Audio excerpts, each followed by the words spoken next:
আল্লাহ ছাড় দেয় কিন্তু ছেড়ে দেয় না। আল্লাহ ছাড় দেয়, কি দেয়? ফেরাউনরে কি দিছিল? ছেড়ে দিছে। নমরুদরে কি দিছিল? ছেড়ে দিছে। আবু জাহিল্লারে কি দিছিল? ছেড়ে দিছিল।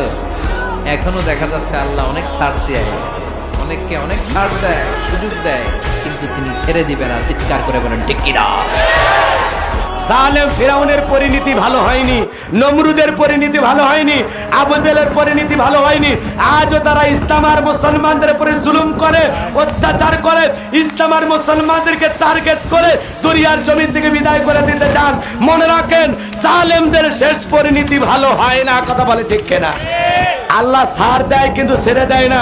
আল্লাহ যেদিন ধরবে সেদিন ধরে ধরে ধরে না, ধরলে আল্লাহ আল্লাহ ছাড় দেয় কিন্তু ছেড়ে দেয় না। চিল্লায় বলেন ঠিক কিনা? এজন্য সে আল্লাহর প্রশংসা করতে হবে বেশি বেশি। আমরা আজীবনও যদি প্রশংসা করি, আল্লাহর প্রশংসার হক আদায় করা যাবে?